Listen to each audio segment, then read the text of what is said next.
A blessed day to you. I am Bishop Ruben Abante, and I'm the senior pastor of the Lighthouse Bible Baptist Church. I'd like to invite you now to be with us as the message of the Word of God is preached from the pulpit. I'd like to turn you over now to our Lighthouse Coming Together, and I pray that you'd be blessed with the message. Now, kaninang umaga ay binalikan natin ang ating ginagawang mensahe, in all things.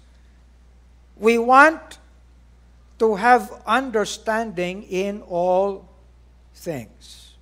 Sa lahat ng bagay. Sapagkat ang ating pagiging mananampalataya ay dala natin kahit saan. Hindi natin iniiwan ang ating pagiging mga anak ng Diyos. In fact, hindi rin natin isinasantabi ang ating pagiging lighthouse as an ecclesia. You do not cease to be a part of this church kapag umuwi kayo sa bahay. Did you know that? You remain to be members. We remain to be a work of God. Okay? Hindi tayo yung katulad ng mga ibang tao na kapag nasa bahay, natapos na yung church. Kasi wala na, tapos na yung service. No, hindi po. Gising dapat tayo sa kahit na anong bagay. Kaya ang ating ministry ay dapat buhay. Okay? Kaya ang ating mga members, kung ano man ang kanilang hinaharap, halimbawa, nagkaroon ng emergency. Si Brother Emong, nagkakaroon ng emergency. Tatawag sa akin si Faye. Ako sandali lang, tatawagan ko si Beth o kung sino pa, mag-extend doon. You know, we do that as a church. Did you know that? Kaya hindi tayo natatapos maging church. Good? Oh, halimbawa, sabi sa akin ni Jerry Tordesillas. Si Jerry ay dati ng lighthouse yan. Subalit nung siya ay napunta ng Saudi Arabia, ay naging bahagi siya ng Metropolitan. Okay? Now, si Jerry ay for good na, bumalik na rito. At nagsimula ng gawain doon sa Capiz. Capiz ba yun? Ha? Tama ba? Parang yata. Okay? At sabi sa akin ni Jerry, Pastor, pwede bang makabalik ako sa kung ano ang maaaring i-extend ng lighthouse? Amen. Nagpadala tayo kay Jerry ngayon ng ilang boxes ng Bibles yon, Edwin? 50 boxes of Bibles. Tuwan-tuwa si Jerry. Okay? Mga kapatid, ginagawa natin yan bilang church. Amen? Lahat ay ginagawa natin bilang eklesiya. Kaya hindi tayo natatapos maging church. Okay? Matatapos lang tayo maging church when we all get to glory. Pero hindi tayo matatapos magpuri sa Panginoon. Amen? Kaya itong ginagawa natin dito, practice ito for what we will do in eternity. Okay? Now, in Ephesians chapter 4, tumayo tayo at basahin uli natin ito. Ito ang pinaka-teksto natin, for the perfecting of the saints, for the work of the ministry, for the edifying of the body of Christ, till we all come in the unity of the faith and of the knowledge of the Son of God, unto a perfect man, unto the measure of the stature of the fullness of Christ. Alam niyo mga kapatid, ito ang inaasam-asam nating makita sa ating kalagitnaan sa church. Na ang maging sukat natin, ang maging estado natin, height, ay ang sukat ng measure of the fullness of Christ. You realize this? Yan ang ating inaasam-asam. Yan ang ating goal. Kung meron tayong dapat maging estado. Hindi ang pera sa bangko. Okay? Hindi ang ganda ng facilities. Kundi tayo as a work of God. You see, maraming churches nagmamalaki ng kanilang mga gusali, ng kanilang properties, ng kanilang kung ano-ano pang mga gadgets and everything. But this is the actual measure of what a church should be. Amen? That we henceforth be no more children. Yes, we're children of God. Pero mga kapatid, sa bagay na tayo ay eklesiya, we need to make more sense than simply being children. We should grow into maturity. Hindi na tayo tossed to and fro. Ibig sabihin, matibay na tayo sa ating direksyon. Na hindi tayo carried about with every wind of doctrine by the sleight of men and cunning craftiness. But we speak the truth in love. In whatever situation. In fact, whatever topic. Amen?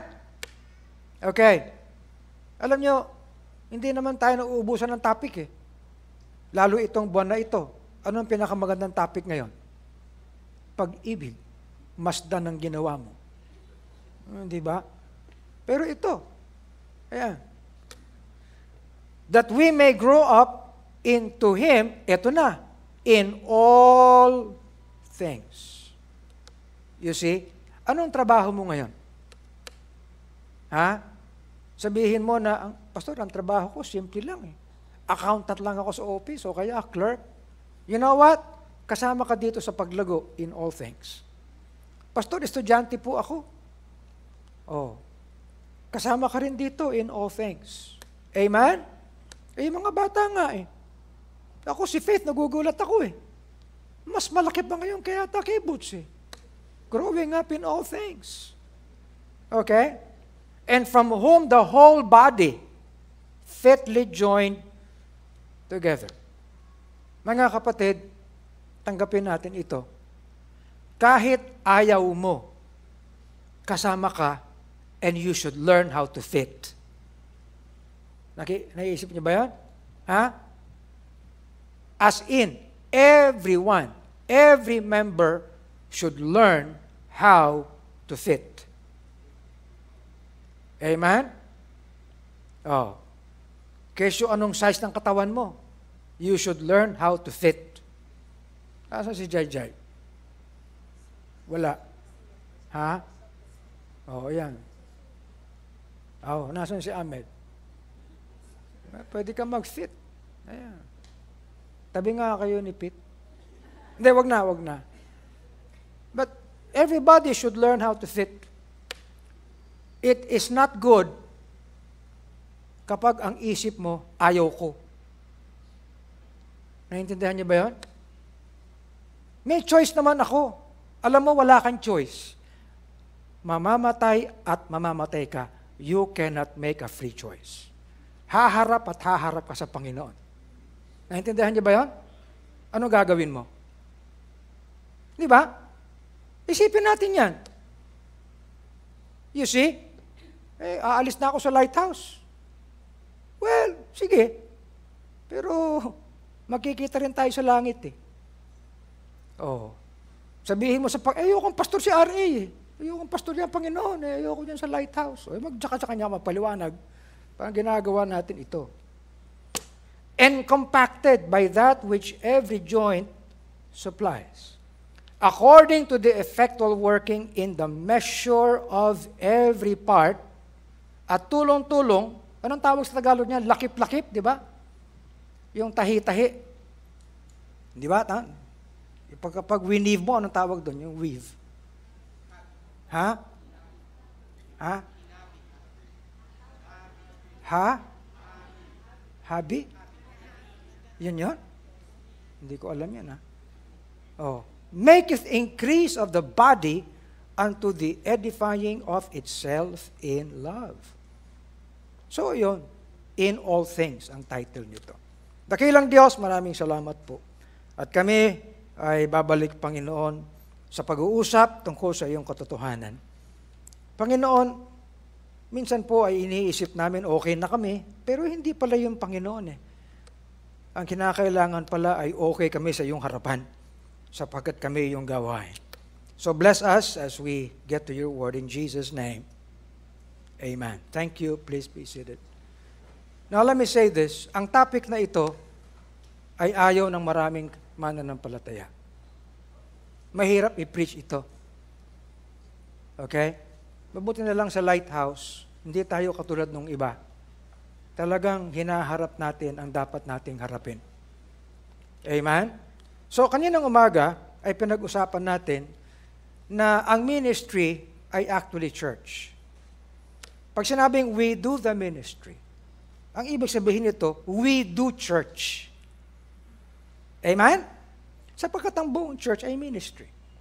We do church for the pleasure and profit of many and for the salvation of each. Okay? Ibig sabihin, naiintindihan na natin kung ano ang pleasure, kung ano ang profitable, at kung ano ang salvation.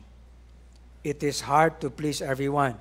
Kung ang iisipin mong ibig sabihin ng pleasure, ganun lang. Okay? Sabi ko doon sa pagsusuri, yung aming mga research, palagay ko ang magandang pag-usapan natin in the week's time ahead. Pag-usapan natin ang subject ng politika. Kasi maraming mga tao ang isip sa politika ay masama. Okay? Pero mga kapatid, ang politika is in essence hindi masama. It is a way to governance.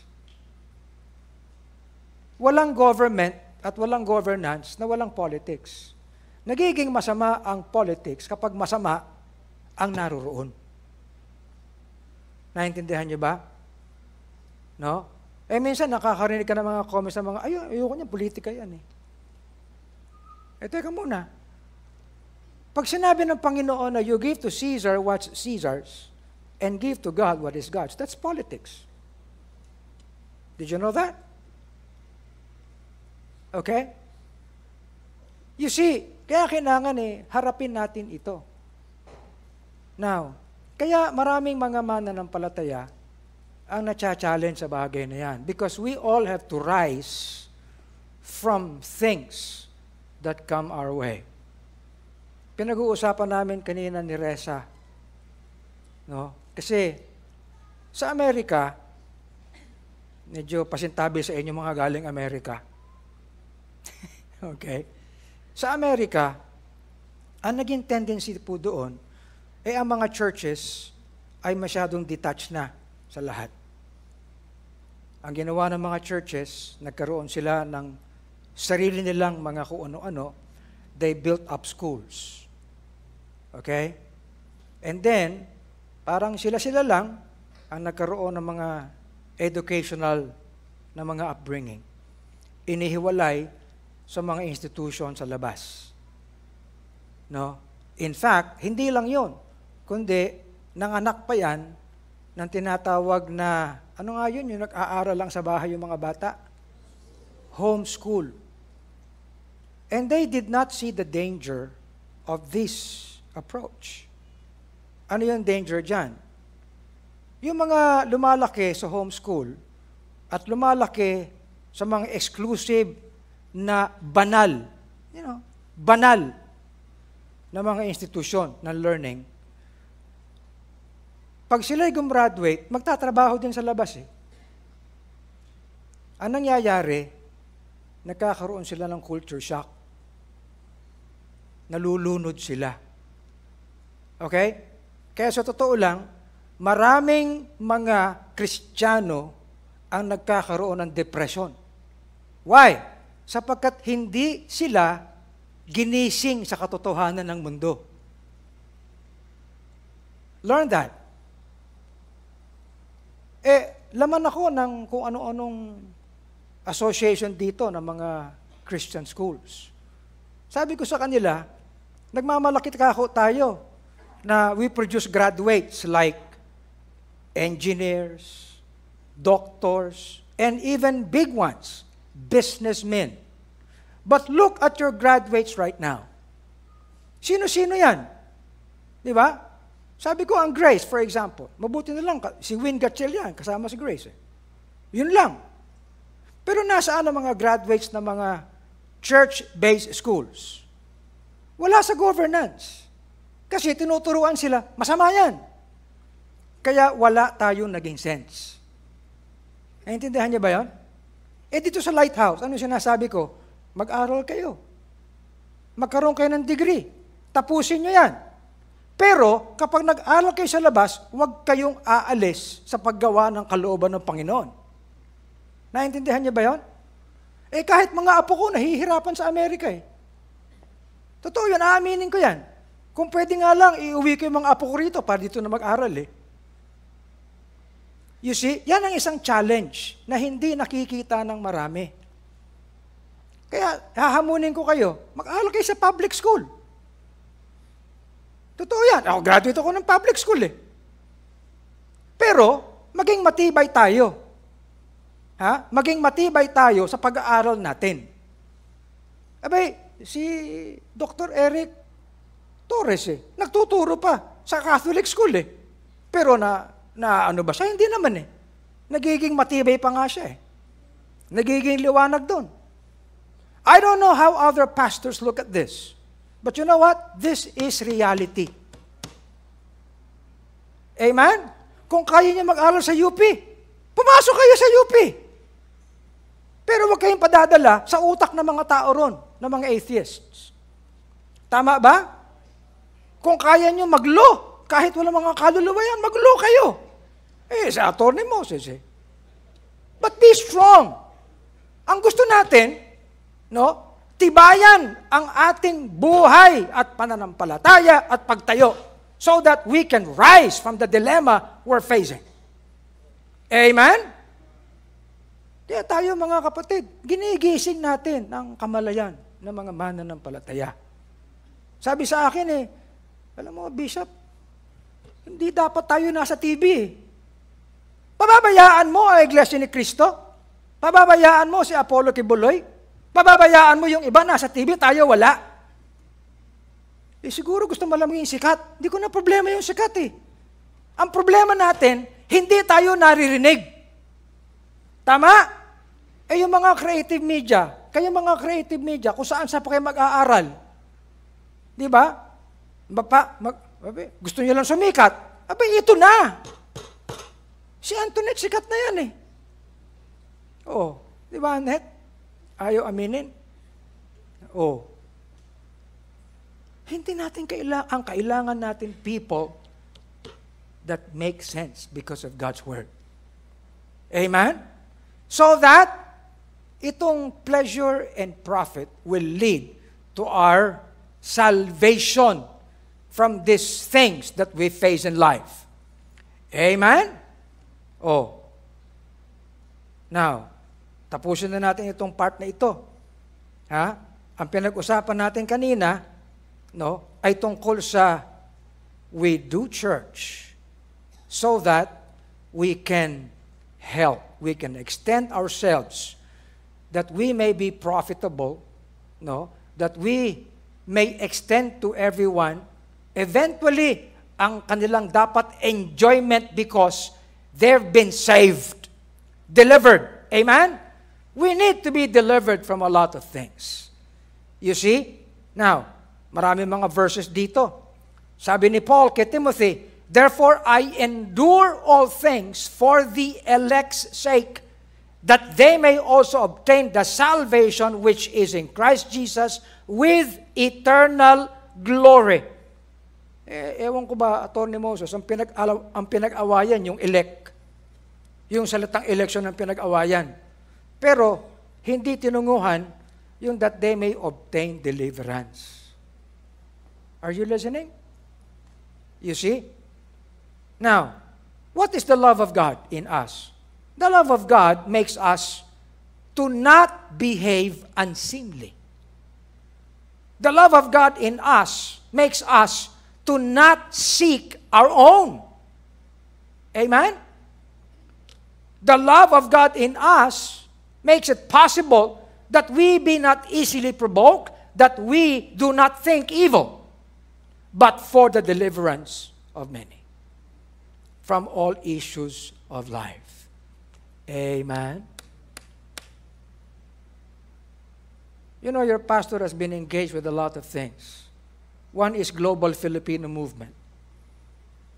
It's good na meron tayong mga nasa association natin ng mga Christian businessmen. At napapansin nila na itong pastor ninyo, porque I'm the secretary ng board, hindi ako takot sa maraming bagay. Diba? Sabi sa Bishop, we need to visit OFWs. Sige ka ako. So, i-organize natin. Now, i-research nyo kung saan maraming potential ngayon ng mga OFWs. May sumagot, sa Saudi po. Okay, good. E di iset nyo na sa Saudi. Pumunta tayo ng Saudi, let us pull together yung mga OFW, lalo na mga leaders doon. Mga underground churches. Okay. So, inaayos na. Tapos nawawala pa yung passport ko. Anyway, maya-maya tumatawag sa akin yung secretary, Bishop, hindi po tayo kompleto naaalis. Ganon? Sinong wala? Si ganito. Kung wala siya, wag na lang, sabi ko. Ganon? Wag na lang. Kinakailangan sama-sama tayo. Bakit ayaw pumunta? Kasi po yung security. Okay. Ba't tinutulak kami? Hindi ba namin kailangan ng security? Ako muna. Kasi po yung issue sa baka mamaya, nag-uusap sila tungkol sa Israel. Kung concern yan, it's either we go all together o wag na. Lumipat tayo ng ibang bansa. Saan pa mas maraming Pilipino? Sabi sa akin, ikaw talaga, Bishop, iba talaga katuwiran mo palagi. Di ba? We need to reach out to them if we need to equip them, organize them. You see? Meron naman tayong means para Well, but, you know what? We seek not our own, but the deliverance of many. We then that are strong ought to bear the infirmities of the weak and not to please ourselves. Let every one of us please his neighbor. But, uulitin natin, not just please him, just for the sake of pleasing him. Kasi ang pleasure ng tao, palaging pakabig Pero, pleasing him for his what? Good to edification. Kita nyo na how that is qualified? No? We please him for his profitability and for his establishment. Amen? Kaya mga kapatid, dito sa Lighthouse, that is always the thing. We need to qualify kung ano ang ating ministry. Let no man seek his own, but every man another's wealth. Pastor, yan pala Kinakailangan nakakautang tayo. Hindi. Yaman ng bawat isa. Amen? At maraming uri ng yaman. You see? Mayaman ka nga sa salapi.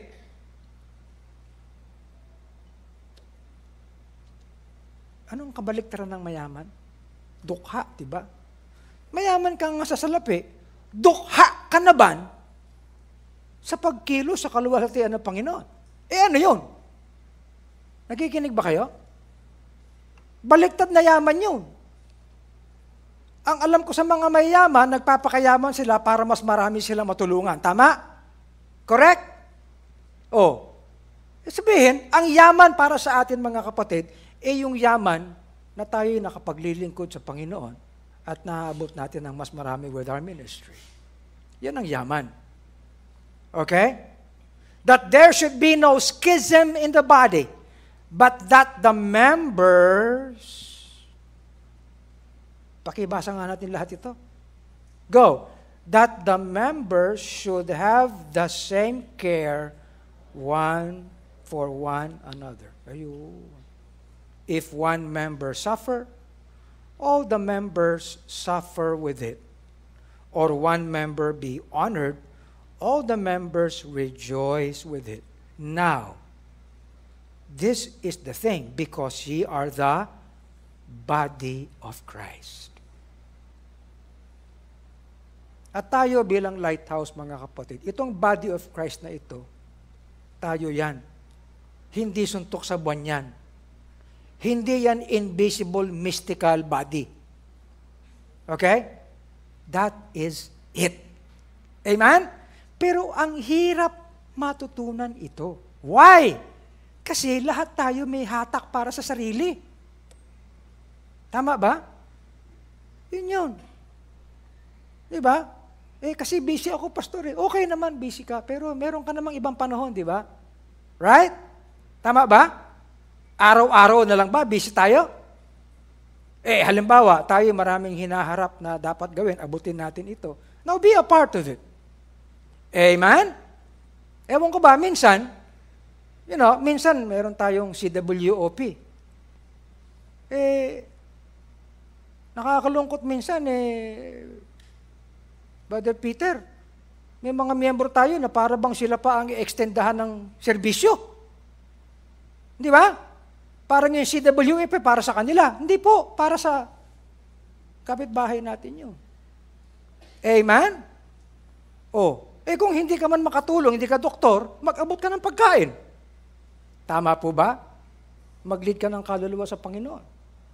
Amen? Naintindihan ko halimbawa, yung mga iba na talagang pero pagkatapos niyan, mga kapatid, tumulong tayo. Amen? Sapagkat ang CWFOP ay pag-abot natin sa mga komunidad. Yung bagay na yan. Why? Sapagkat yan ang ating gawa. Brethren, ye have been called unto liberty.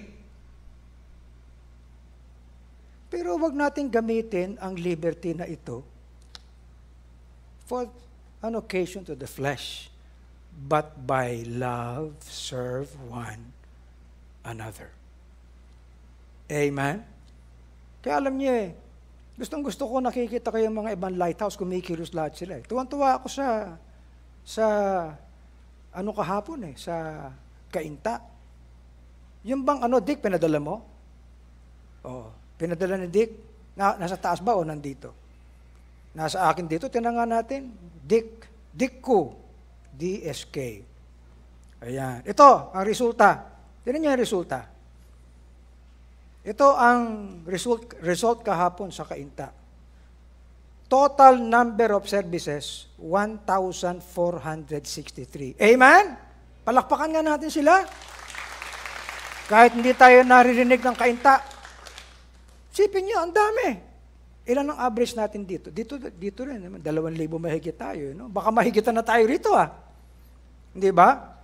Cervical cancer, dental adult, dental pedia, derma. Sana napatingin ako doon. No. Medical pedia, medical adult, optometry, PT, prenatal, flu, blood chem, CBC, urinalysis. Amen! Ilang doktor? Ang daming doktor. 97. Counseled. Can you imagine that? Salvation, 314. Assurance, 55. Prayer for health. Diba? Total counseled, 480. That's ministry. Amen? Nakatutuwa You see? Sa March 9, mga kapatid, tayo naman ang gagawa nito. Okay? And we would like, lahat tayo, be a part of this. Amen? Hindi ka makapag-preach, fine. Extend help. Okay? Now, ang punto ko, mga kapatid, marami tayong pagkilos. Alam niyo, marami nga gustong gumawa niyan Itong si Pastor Proby, doon sa Ilocos. Okay? Sabi sa akin, Bishop, Ninong, sabi, inaanak ko yun Ninong, pwede bang gumaya rin kami sa inyo? Gagawa rin kami ng foundation para magawa rin? Of course. Sabi niyan ganyan. Kasi, Pastor, marami kaming members sa abroad Para naman may part sila. O nga, O kayo mga nasa abroad. Meron na naman kayong pwedeng gawin. Okay? Kahit nasa abroad kayo, pwede kayo makatulong dito. Amen? Tama ba? nagre-raise tayo ng pondo rito eh. Si pastor, pondo na naman. Ganun talaga yun eh. Kesa naman, bigyan niyo na sa politiko yan, dito na. Tama? Kesa gagamitin pa kayo ng iba. Ayan, no? You see? Now, let nothing be done through strife or vainglory, but in lowliness of mind, let each esteem other better than themselves. Yun pala naman eh. Pakuluan daw. Hindi, esteem. Anong Tagalog ng esteem? Hindi pakuluan. Ano? No? Bigyan ng, ewan ko po kung anong Tagalog niyan. Ha? Pagpapala. Pagpapahalaga. Ayun. Look not every man on his own things, but every man also on the things of others. Why? Sapagkat yan ang pinakita ng ating Panginoon. Let this mind be in you, which was also in Christ Jesus. Mga kapatid, hindi pera ang nagpapaikot ng mundo. Pag-ibig ni Kristo. Biyaya ng Panginoon sa atin. Amen? Ito, nakita natin kanina ng umaga, for all seek their own, not the things which are Christ. Kaya nga yung pag-ibig ni Kristo, dapat yun talaga pagyamanin natin sa atin. Ang pag-ibig ni Kristo ay dakila. Not simply because we are objects and recipients of His love. But, itong pag-ibig na ito'y may daloy sa atin. Amen ba? Ayan o. Hereby perceive with the love of God because He laid down His life for us. Tinan ninyo ha? Nakita niyo ba ito? Ayan o. Colon. Ako naniniwala ako dyan. Colon. Ibig sabihin, yung sumusunod ang nagde-define dito. Correct? Because He laid down His life for us, we ought to lay down our lives for the brethren. Ganyan ba, pastor and church? Yes. I cannot put it any simpler. And we need to learn that. Amen? Hindi, pastor, ang alam ko, naglelay doon, mga martir lang yan para sa bayan. Well, ito na lang ang isipin natin. Kung handa kang magkaloob ng sakit at sakripisyo sa kapatid mo sa Panginoon, madaling gawin yan para sa bayan. Kaya ang pinakamagandang mga heroes sa bayan, mga mananampalataya. But whoso hath this world's good, and seeth his brother have need, and shutteth up his bowels of compassion from him, paanong ang pag-ibig ng Diyos ay nasa kanya? Diba? Now we command you, brethren. Sa church din ito. In the name of our Lord Jesus Christ, that ye withdraw yourselves from every brother that walketh disorderly, and not after the tradition which he received of us. For yourselves know, sabi ni Paul, how ye ought to follow us, for we, ang sabi niya, behave not ourselves disorderly among you. Ang sabi ni Paul ay ito, neither did we eat any man's bread for naught, but wrought with labor and travail night and day, that we might not be chargeable to any of you. Not because we have not power, but to make ourselves an example unto you to follow us. Tungkol saan ito? Huwag kayo ma-offend ha. Binabasa natin ito. For even when we were with you, sinong kausap ni Paul? Yung mga members ng Thessalonican Church. Sapagkat nung kami nasa inyo pa, this we commanded you, that if any would not work, neither should he eat. Ha? Maliwanag ba yun? Siya na hindi makapagtrabaho. Sabi, dapat wag kumain. Bira, lupit ano? Di ba? For we hear that there are some which walk among you disorderly, working not at all, but are busy bodies. Now, them that are such, we command and exhort by our Lord Jesus Christ, that with quietness they work and eat their own bread. Pero kayo, be not weary in well doing. If any man obey not our word by this epistle, note that man, and have no company with him, that he may be ashamed. Why? Kasi mga kapatid, ang nangyayari sa mga churches, merong nilalapastangan ng pag-ibig ni Kristo. Sapagkat ang kinakatwiran, dapat ang pag-ibig ni Kristo nananalaytay sa atin. Kaya buhayin niyo kami. Ganon. Kaya hindi na sila nagtatrabaho. Tumatanggap na lang sila. Tama ba? Mga kapatid, hindi tayo nagtatrabaho to enrich ourselves. Labor not to be rich. Ba tayo nagtatrabaho? Ha? Ang sabi ng banal na kasulatan, seek ye first the kingdom of God and His righteousness, and all these things shall be added unto you. Ano yun, these things to be added? Lahat ng material.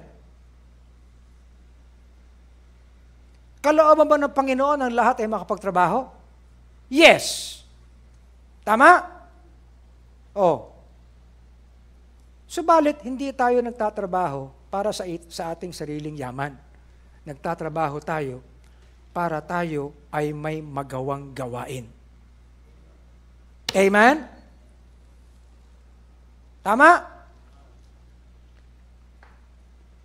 Now, we all need to understand that because ang pinag-uusapan natin ay konteksto ng church. You see? Paano yung matatanda, pastor? Well, iba naman yun. Okay? Pero ang punto nito, ang pinag-uusapan natin, yung ating pagiging kapaki-pakinabang. Amen? Kaya nga ang sabi dito and indeed ye do it toward all the brethren which are all in Macedonia, and we beseech you that ye increase more and more. At inulit ni Paul, that ye study to be quiet and to do your own business and scratch your own galis. Ay, wala pala yun dun. Kasi yun palagi sinasabi. Do your own business and to work with your own hands as we commanded you. That ye walk honestly toward them that are without, and that ye may have lack of nothing. Alam niyo mga kapatid, ang eklesiya talaga ang pinamakandang pag-aralan. Sapagkat kapag kinuha natin ang kaalaman sa eklesiya, ang wisdom, kahit saan mo ilagay, ang aral dito, maaasahan mo kahit saan. Amen ba? Ayan sila Irene, wala si Robert. Si Robert pala ay nasa Dubai. Babalik sa Wednesday. Kayo, Irene, sa SBSI, mas pabor kayo sa mga mananampalatayang empleyado, di ba? Tama, no? Marami na kayo empleyadong mananampalataya doon sa SBSI. Okay? Bakit? Kasi dapat honest sila Correct? Ganun yun. Number 7. We do church. We do the ministry as God makes all His grace to abound in us, so we may have sufficiency in all things. Okay. Anong sabi dito? And God is able. Is God able? Yes. God is able to make all grace abound toward you. Amen? Can you say amen? Ang Diyos ay may kakayanan upang ang lahat ng biyaya ay ipag-umapaw sa atin. Correct? At sa pag-apaw ng kanyang biyaya sa atin, no, tayo ay magkaroon ng sufficiency. And that all sufficiency in all things. Tandaan nyo ang ating mensahe, all things. No? Upang tayo, having sufficiency in all things, may abound to every good work. Ano ang basis? The ability of God to make all grace abound to us. Anong klaseng biyaya? Ha? Minsan kasi mga kapatid, ang tingin natin sa biyaya, no, para tayong Chinese. Fortune. Di ba? Fortune. Luck. Mga kapatid, ang luck po at fortune, hindi biyaya. Tama ba, Dick? Hindi ka naman na-offend kapag sinasabi, Chinese ka eh. Chinese ka ba? Chinese ka din, di ba? Nanay mo, Chinese eh. Oh. Alam niyo ba, nanay ni Moses, Chinese? Si Kelly. Oh. Lalong ako, hindi ako. Chinese kaya lolo ko. Oh. Anyway. Anong ibig sabihin ng all grace? Mga kapatid, lahat ay galing sa biyaya ng Panginoon. Hinati-hati ko yan kay Ray kahapon. Ray Scrupulo. Sabi ko, Ray, paano natin nakikita ang biyaya ng Panginoon? Una, nakikita natin ang biyaya ng Panginoon sa oras. Tama? Lahat tayo may 24 oras. Isa lang dito ang may 25. Guda. Open 25 hours. Sabi ko dun sa waiter. Ay, hindi, yung supervisor, sabi ko, bakit open 25 hours? Sabi sa akin, kasi po palagi kami may overtime na 1 hour. Okay? Talaga open? Oo. Isa pang tanong, bakit may kandado yung pintuan nyo? Nagkamatsaw nga. Okay. Anyway. So, oras. Mga kapatid, kung hindi mo titingnan ng oras bilang biyaya ng Panginoon, may problema ka. Kikinig ba kayo? Oras. Huwag mong angkinin na sa iyo lang ang oras. Ibigay mo sa Panginoon yung oras para sa Kanya. Amen? Tama ba? Nananalangin ka nga, habaan ng Panginoon yung buhay mo eh. Tama? Pagkatapos, hinabaan yung buhay mo, inangkin mo lahat, anong tawag sa'yo? Ha? Ano sa... Sobra ka naman, gaman naman. Ano. Sabi mo, wala akong panahon sa Panginoon. Abay, lahat tayo, mga... Pastor, ikaw kasi pastor ka. Alam niyo, mga kapatid, lalo na. Amen? Ikalawa, lakas. Kapangyarihan. Amen? Oo. Power. Alam niyo, lahat tayo may power. Hindi nga lang pare-pareho. Good? Now, syempre, iba-iba ang sukat ng kapangyarihan. May mga tao na ang sukat ng kapangyarihan nila ay posisyon. Pag may posisyon, may kapangyarihan. Tama ano? Oh. Meron namang iba, ang sukat ng kapangyarihan nila,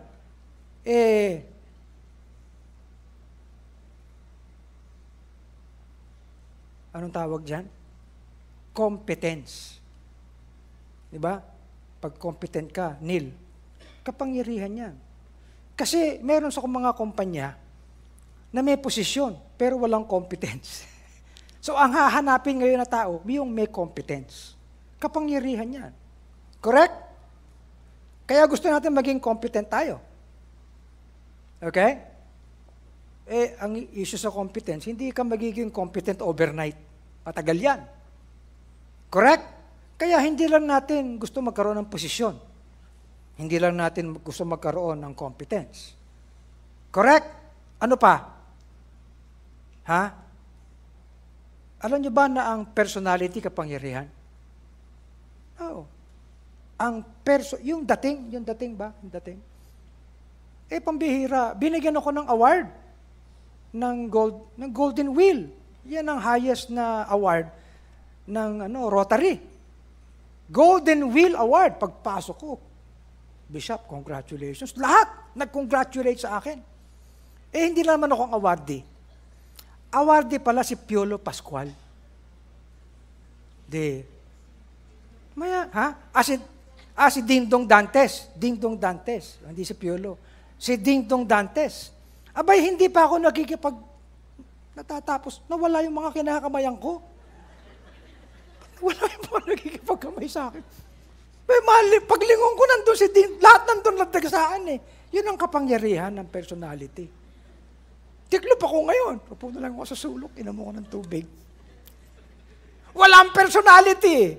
Kapangyarihan yun. Tama? O kaya tayo inaayos natin ang personality natin. Good?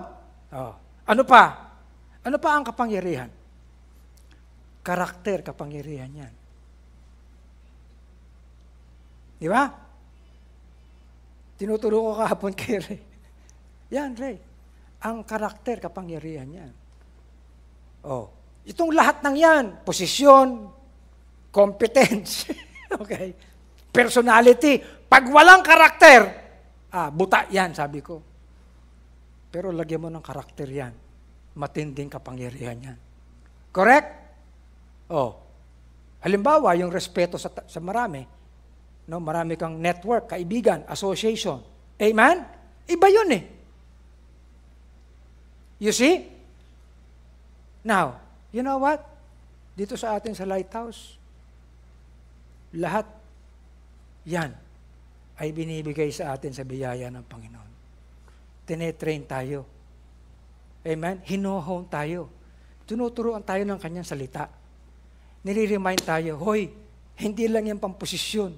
Ayusin mo. Have Christ in your heart. Amen?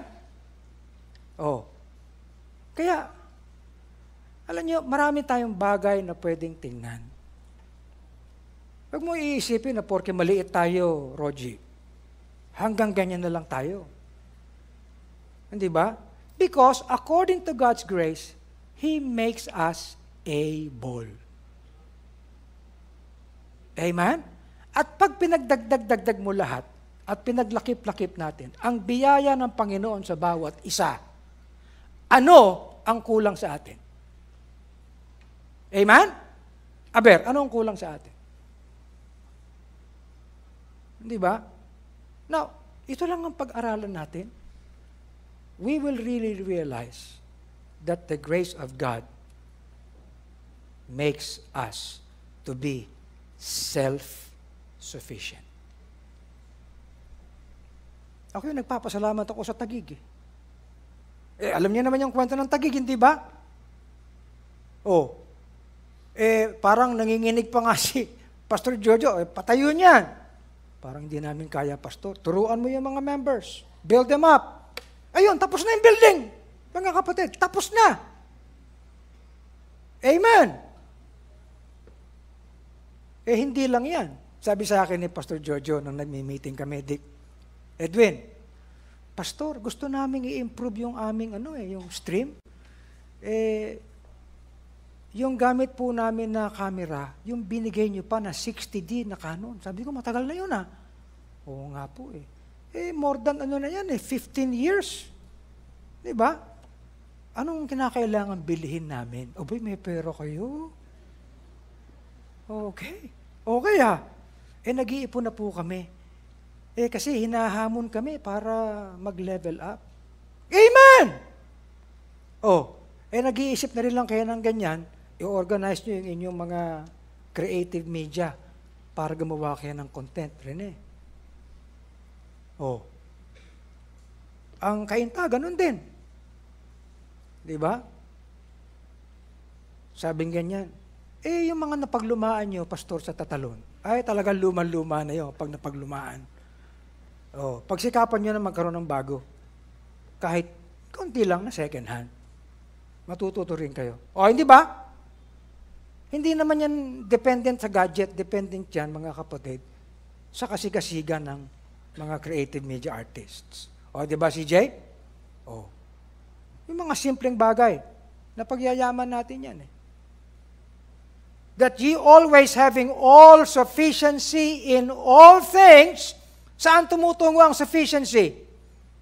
May abound to every good work. Listen.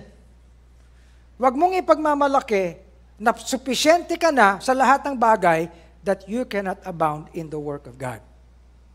Inaasahan tayo that we should abound in the work of God. Amen? Yan ang pinakayaman. Yan ang pinakabiyaya ng Panginoon. Kasi nga, ang sabi natin, by His grace, for His glory. So lahat ng daloy, ng biyaya ng Panginoon sa atin, all grace, at yan ay daloy sa lahat ng area ng ating buhay. Then, for His glory. At ang sabi ng Ephesians 3:21, to Him be glory in the church.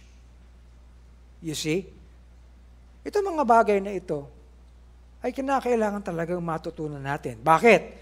Sapagkat aagawin at aagawin ng mundo ito Both riches and honor come of thee. Can you imagine that? And thou reignest over all. And in thine hand is power and might. And in thine hand it is to make great and to give strength unto all. Now therefore, our God, we thank thee and praise thy glorious name. Who am I, and what is my people, that we should be able to offer so willingly after this sort? For all things come of thee, and of thine own we have given thee. That was when they were building the temple. You see? He hath dispersed, He hath given to the poor, His righteousness endureth forever. His horn shall be exalted with honor. You find that in Psalm 112:9. Now, amazingly, ginamit ito ni Paul. Okay? Psalms. Ginamit ito ni Paul when he was writing to the church in Corinth. God is able to make all grace abound toward you as a church. So that as a church, always having all sufficiency in all things, may abound to every good work. And he quotes, as it is written, He hath dispersed abroad, He hath given to the poor, His righteousness remains forever. Kita niyo? Ginamit ni Paul sa sulat niya sa Corinth yung verse doon sa Psalms.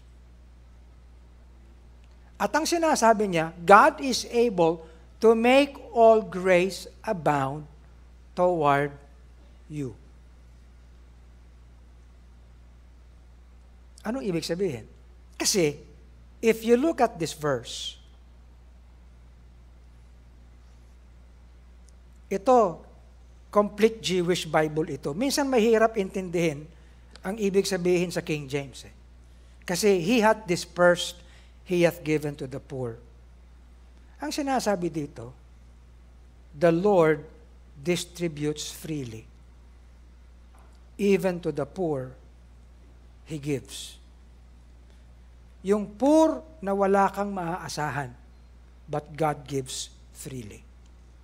Are you listening?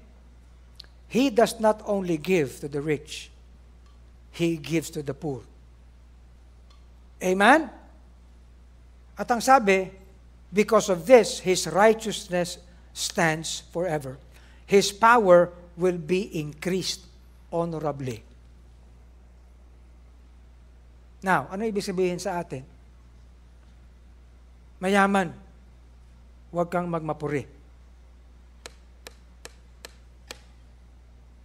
Sapagkat sa yaman mo, pag hindi mo natutunan ang bagay na ito, mawawalan ka.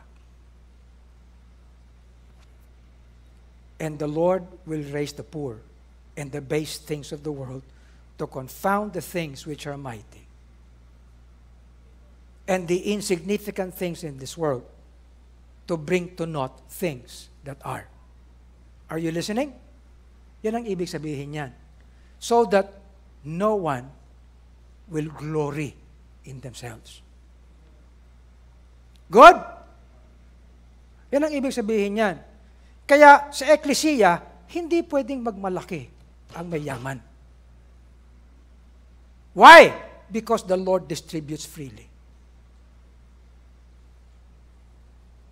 Good?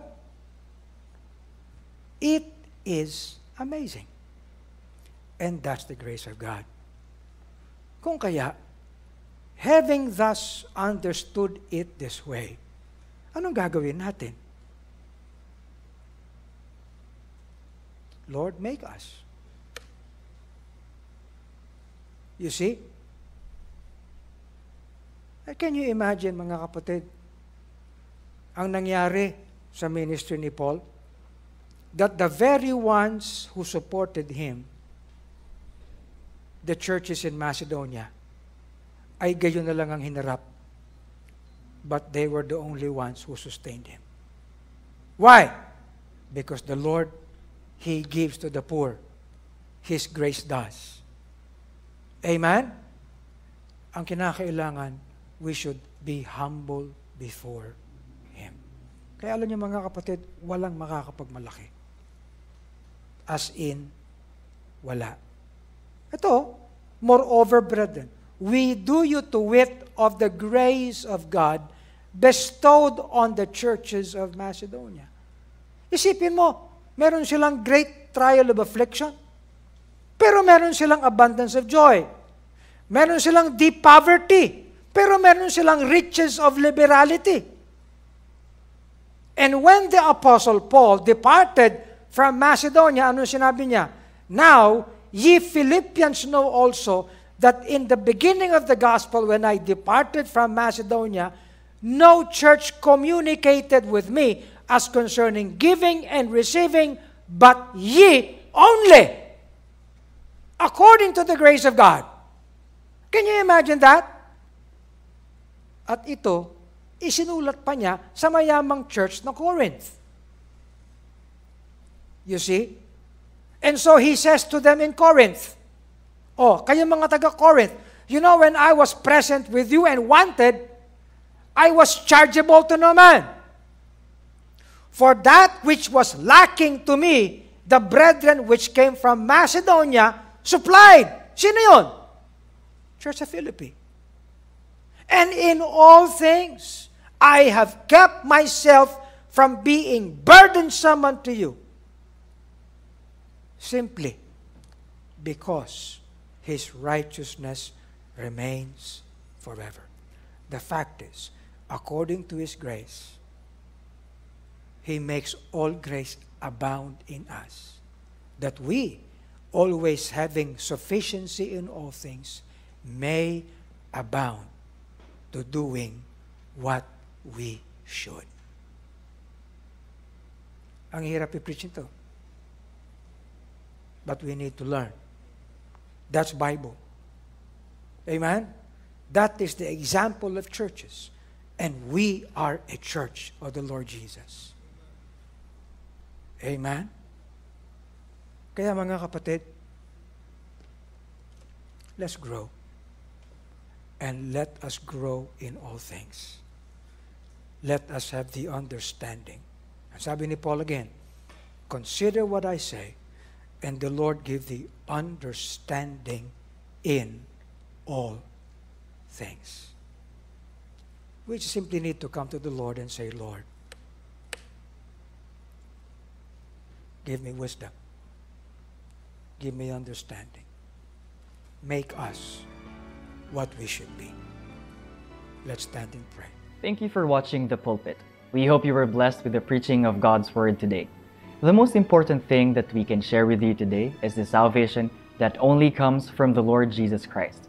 If you would like to accept the Lord Jesus Christ as your Lord and personal Savior, you can follow this prayer. Heavenly Father, thank you for giving your Son Jesus Christ to die on the cross for me. I admit that I am a sinner and I repent of all my sins. I accept Jesus Christ as my Lord and personal Savior. Thank you for the gift of eternal life and your promise of heaven. I ask this in Christ's most precious name. Amen. If you have prayed this prayer, let us hear from you. Message us through the Lighthouse Bible Baptist Church Facebook page. We'd like you to continue growing in Christ, so we invite you to join us in our coming together every Sunday at 9 in the morning and 4 in the afternoon. Also on Tuesdays and Thursdays at 7:30 in the evening. See you again in our next episode of The Pulpit.